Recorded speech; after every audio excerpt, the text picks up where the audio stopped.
A while back, I did a video on what I like to call the hardest thing ever, which I said was telling the truth. A lot of us don't like to hear the truth, and today I want to talk about why that is, which brings me to the topic of this video, the scariest thing ever. We might be big, we might be strong, but are we brave? One of my favorite quotes is by a Swiss psychologist, Carl Jung. He's the founder of analytical psychology. He says, "That which we need most will be found where we least want to look." So what is the scariest thing ever? Looking at our self-imposed challenges, but only there will we find the solution.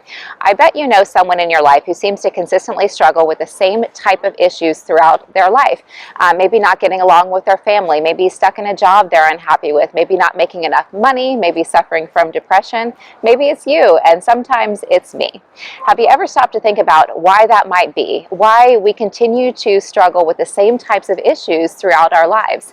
It is because we haven't yet identified the real issue. How can we solve a problem we don't know is there? We have clues of its existence, sometimes subtle, other times not so subtle. You know that pinprick you get sometimes, like, ooh, that doesn't feel very good. Other times it feels more like a sinking feeling, like the bad butterflies we sometimes get in the pit of our stomachs. Our emotions are clues that something needs fixing. Human emotions are powerful tools when we use them, when we learn how to use them. Just like anyone else, I have problems too sometimes, but they don't usually stick around for too long. Actually, one has. However, I did finally identify the real issue, so we will see now if it clears up. But most of the time, most of my problems don't stick around for too long, and that is because I look right at the issue. So then I'm able to quickly identify when a solution shows up and work through the problem. Looking at the problem, the scariest thing ever, doesn't scare me. Problems can actually be a good thing because they let us know that change is needed. And once we know that change is needed, guess what happens? Change is imminent. That means that just by identifying the real problem, we are over halfway there to a solution. So if this is so simple, why do we all have it figured out? I said simple. I did not say easy. However, the more we practice identifying the problem and implementing the solution, the easier it gets. I have a friend who consistently puts others' needs in front of her own. She wants to stick to her fitness goals, but she never does. And for example, will do something for someone else during that time. She'll often work the jobs of two people while getting paid not enough money to do so.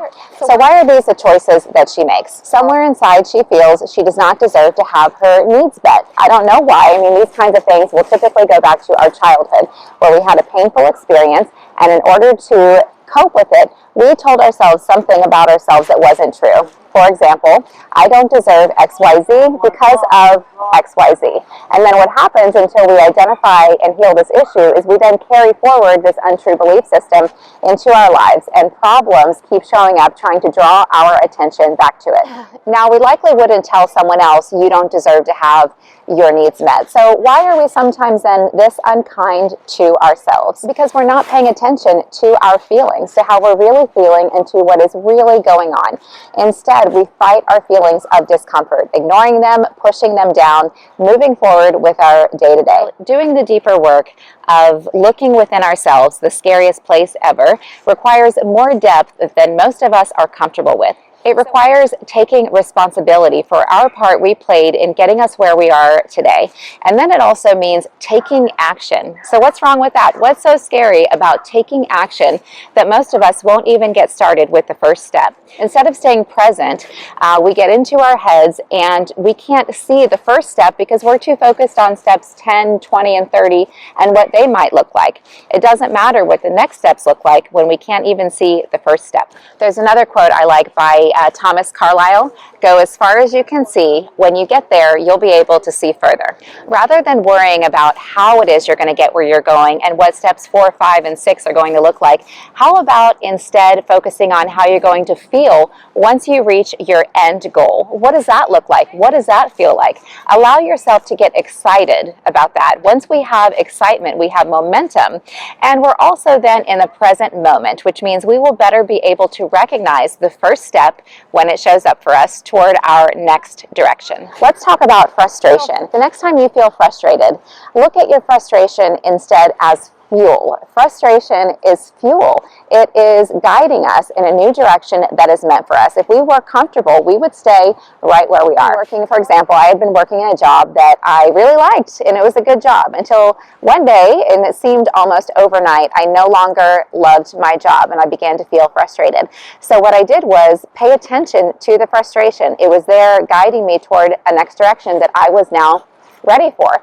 And as a result, I was able to identify my next opportunity and know with certainty that it was the right direction for me. Was I scared at the time to leave the security of the job that I had? Absolutely. However, I was able to move forward with my goal because instead of focusing on how I was going to make it happen, I focused on how I was going to feel once I was successful at my next endeavor. A few years after I had left my secure job and started my new venture, I had more than doubled my income. That never would have happened had I not paid attention to how I was feeling and acknowledged that something was wrong. It was time for a change. That's what happened for me just a few weeks before my decision to go into business for myself. This time, I wasn't really scared. I had already put this practice into place so many times before of paying attention to how I was feeling and letting that then guide me toward the next step. And then my second year in business for myself, I substantially increased my income again. A year and a half later in business for myself and with things going great, the feeling of frustration showed up again. Things were happening beyond my control that were slowing my momentum. I don't do well with slow momentum, and there is a reason for that. Again, soon my next direction showed up for me. A couple months later, I had written my first book on how to solve these problems of unnecessary slow momentum in my particular industry. I was having coffee with a friend, and he asked me how much I'd written in my book that day, and I smiled and said, "It's done. Now I'm revising. Draft 2. Getting cold and windy out here. I'm going to try to wrap this up. So when I got the idea to write my book, I did wonder how I was going to do it, but I didn't worry. So there's a difference between curiosity, wonder, and worry. Instead, I get curious, and then I get excited, and then I get started. So I got started, and a few weeks later, the help I needed showed up. I did need help. It's my first book. The help showed up actually in my YouTube feed. Advertising, it was a webinar advertising a process that I ended up adopting to help me write my book. Maybe I'll do a video on how I wrote my book and that process once the book is published. And the goal is January 2022, so stay tuned.